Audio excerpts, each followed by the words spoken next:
Hi friends, ಎಲ್ರಿಗೂ ನಮಸ್ಕಾರ. Welcome to sisters kitchen. ಇವತ್ತಿನ ರೆಸಿಪಿ ಒತ್ತು ಶಾವಿಗೆ ಅಥವಾ ಶಾಸ್ತಾಳು. ಇದನ್ನು ಹೇಗೆ ಮಾಡೋದು ಅಂತ ನೋಡೋಣ. ಈ ರೆಸಿಪಿ ಮಾಡೋದು ಸ್ವಲ್ಪ ಲಾಂಗ್ ಪ್ರೊಸೀಜರ್ ಇರುತ್ತೆ. ಇದನ್ನು ಸ್ಟೆಪ್ ಬೈ ಸ್ಟೆಪ್ ನೀಟಾಗಿ ಎಕ್ಸ್ಪ್ಲೈನ್ ಮಾಡಿದ್ದೀನಿ. ಪೂರ್ತಿ ವಿಡಿಯೋ ನೋಡಿ. ಮೊದಲಿಗೆ ನೀರು ಇಟ್ಕೋಬೇಕು ಕಾಯೋದಕ್ಕೆ. ಇದು ಮೆಜರ್ಮೆಂಟ್ ಹೇಗೆ ಅಂತಂದರೆ 2 ಲೋಟದ ನೀರಿಗೆ 1/4 ಆಗುವಷ್ಟು ಹಸಿ ಹಿಟ್ಟು ಹಾಕ್ಕೋಬೇಕು. ನೀರಿಗೆ ಇವಾಗ 2 ಟೇಬಲ್ ಸ್ಪೂನ್ ಆಗುವಷ್ಟು ತುಪ್ಪ ಹಾಕ್ಕೊಂಡಿದ್ದೀನಿ, ಚಿಟಿಕೆ ಉಪ್ಪು ಹಾಕ್ಕೊಂಡಿದ್ದೀನಿ. ಇವಾಗ ನೀರು ಚೆನ್ನಾಗಿ ಕುದಿಯೋವರೆಗೂ ವೆಯ್ಟ್ ಮಾಡಬೇಕು. ನೀರು ಕುದೀತಿರ್ಬೇಕಾದ್ರೆ ತೆಗೆದಿಟ್ಕೊಂಡಿರೋ ಅಂತಹ ಹಸಿ ಹಿಟ್ಟು ಹಾಕಬೇಕು. ಇದನ್ನು ಪೂರ್ತಿ ಮಿಕ್ಸ್ ಮಾಡಬೇಡಿ, ಉಂಟೆ ಉಂಟೆ ಆಗಿಬಿಡುತ್ತೆ. ಅದು ಸರಿ ಹೋಗುತ್ತಾ ನೀರಿಗೆ ಮತ್ತು ಹಸಿ ಹಿಟ್ಟಿಗೆ ಕರೆಕ್ಟಾಗಿ ಹೊಂದ್ಕೊಳ್ಳುತ್ತಾ ಅಂತ ನೋಡ್ಕೋಬೇಕು. ಸ್ವಲ್ಪ ಗಟ್ಟಿ ಆದರೆ ಒಂಚೂರು ನೀರು ಹಾಕ್ಕೊಳ್ಳಿ. ಇದು ಚೆನ್ನಾಗಿ ಬೇಯಬೇಕು. ಸಿಮ್ಮಲ್ಲಿಟ್ಟು ಬೇಯಿಸ್ಕೊಳ್ಳಿ, ಇಲ್ಲ ಅಂತಂದರೆ ಸೀದೋಗುತ್ತೆ. ಇವಾಗ ಇದು ಚೆನ್ನಾಗಿ ಬೆಂದಾದಮೇಲೆ ಈ ಥರ ಒಂದು ಹಿಟ್ಟು ಕೋಲನ್ನ ತಗೊಂಡು ಚೆನ್ನಾಗಿ ಕಲಿಸ್ಕೋಬೇಕು. ಉಂಡೆಗಳಿಲ್ಲದೆ ಇರೋ ಥರ ಚೆನ್ನಾಗಿ ಕಲಿಸ್ಕೊಂಡಿರೋ ಹಿಟ್ಟನ್ನು ಒಂದು ಹಲಿಗೆ ಮೇಲೆ ನಾದ್ಕೋಬೇಕು. ನೋಡಿ, ತೋರಿಸ್ತಾ ಇರೋ ರೀತಿಯಲ್ಲಿ ಮಾಡ್ಕೊಳ್ಳಿ. ಇವಾಗ ಒತ್ತು ಶಾವಿಗೆ ಒತ್ತುವ ಮನೆಯಲ್ಲಿ ರೆಡಿ ಆಗಿರುವಂತಹ ಹಿಟ್ಟನ್ನು ಹಾಕಬೇಕು.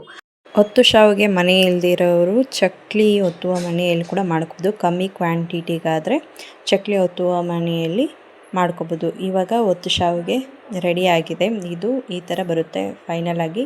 ಇದಕ್ಕೆ ಬೇಕಾಗಿರುವಂಥ ಬೆಲ್ಲದ ಪಾನಕ ಮತ್ತು ಹುರಿಗಡಲೆ ಪುಡಿನ ಹೇಗೆ ಮಾಡೋದು ಅಂತ ನೋಡೋಣ. ಈಗ ಒಂದು ಬಾಣಲಿ ಇಟ್ಕೊಂಡು ಅದರಲ್ಲಿ ಹುರಿಗಡಲೆನ ಡ್ರೈ ರೋಸ್ಟ್ ಮಾಡ್ಕೋಬೇಕು. ಇದು ಕಲರ್ ಚೇಂಜ್ ಆಗೋಗಬೇಕು, ಅಲ್ಲಿವರೆಗೂ ಡ್ರೈ ರೋಸ್ಟ್ ಮಾಡ್ಕೊಳ್ಳಿ. ಇದನ್ನು ಪಕ್ಕಕ್ಕೆ ಎತ್ತಿಟ್ಟಾದಮೇಲೆ ಎಳ್ಳನ್ನು ಹುರ್ಕೋಬೇಕು. ಇದನ್ನು ಕೂಡ ಡ್ರೈ ರೋಸ್ಟ್ ಮಾಡಿ ಒಂದು ಮಿಕ್ಸಿ ಜಾರ್ಗೆ ಹಾಕಿ ಎರಡನ್ನು ಪುಡಿ ಮಾಡ್ಕೊಂಡು ಬರಬೇಕು.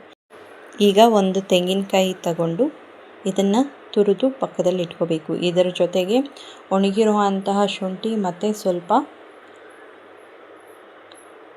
ಏಲಕ್ಕಿನ ತಗೊಂಡು ಇದನ್ನು ಮೂರನ್ನು ಒಂದು ಮಿಕ್ಸಿ ಜಾರ್ಗೆ ಹಾಕಿ ಸ್ವಲ್ಪ ನೀರು ಹಾಕಿ ನುಣ್ಣಕ್ಕೆ ರುಬ್ಬಿಕೊಂಡು ಬರಬೇಕು. ಈ ರುಬ್ಬಿನ ಮಿಶ್ರಣ ಪಕ್ಕಕ್ಕಿಡೋಣ. ಇವಾಗ ಬೆಲ್ಲದ ಪಾನಕ ಮಾಡೋದಕ್ಕೆ ಒಂದು ಪಾತ್ರೆ ತಗೊಂಡು ಬೆಲ್ಲನ ಸೇರಿಸ್ಕೋಬೇಕು. ಈ ಬೆಲ್ಲನ ಸ್ವಲ್ಪ ಪುಡಿ ಮಾಡಿ ಪಾತ್ರೆಗೆ ಹಾಕ್ಕೊಂಡು ಇದಕ್ಕೆ ಆಗಲೇ ಮಾಡಿದ ತೆಂಗಿನಕಾಯಿ ಪೇಸ್ಟನ್ನ ಸೇರಿಸ್ಬೇಕು. ಈಗ ಇದಕ್ಕೆ ನೀರು ಸೇರಿಸ್ಬೇಕು. ನಿಮಗೆ ಸ್ವೀಟ್ನೆಸ್ ಎಷ್ಟು ಬೇಕೋ ಅಷ್ಟು ನೋಡಿ ನೀರು ಹಾಕ್ಕೊಳ್ಳಿ. ಜಾಸ್ತಿ ಹಾಕ್ಕೊಂಡ್ರೆ ಸ್ವೀಟ್ನೆಸ್ ಕಮ್ಮಿ ಆಗಿಬಿಡುತ್ತೆ. ಈಗ ಈ ಬೆಲ್ಲದ ಪಾನಕನ ಸ್ಟವ್ ಮೇಲೆ ಇಟ್ಟು ಚೆನ್ನಾಗಿ ಕುದಿಸ್ಬೇಕು. ಬೆಲ್ಲ ಎಲ್ಲ ಕರಗಬೇಕು.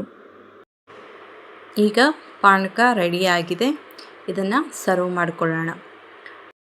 ಈಗ ಒಂದು ಪ್ಲೇಟ್ಗೆ ಆಗಲೇ ರೆಡಿಯಾಗಿದ್ದಂತಹ ಒತ್ತು ಶಾವಿಗೆ ಪಾನಕ ಸ್ವೀಟ್ನೆಸ್ ಎಷ್ಟು ಬೇಕೋ ಅಷ್ಟು ನೋಡಿ ಹಾಕ್ಕೊಳ್ಳಿ. ಅದರ ಮೇಲೆ ಹುರಿಗಡಲೆ ಪುಡಿನ ಹಾಕ್ಕೊಂಡ್ರೆ ಇದು ರೆಡಿ ಟು ಟೇಸ್ಟ್. ಈ ರೆಸಿಪಿ ತುಂಬ ಚೆನ್ನಾಗಿರುತ್ತೆ, ಹೆಲ್ದಿ ಕೂಡ. ಟ್ರೈ ಮಾಡಿ, ಹೇಗಿತ್ತು ಕಮೆಂಟ್ ಮಾಡಿ. ಈ ವಿಡಿಯೋ ಇಷ್ಟ ಆದರೆ ನನ್ನ ಚಾನಲ್ನ ಸಬ್ಸ್ಕ್ರೈಬ್ ಮಾಡಿ, ಲೈಕ್ ಮಾಡಿ, ಶೇರ್ ಮಾಡಿ.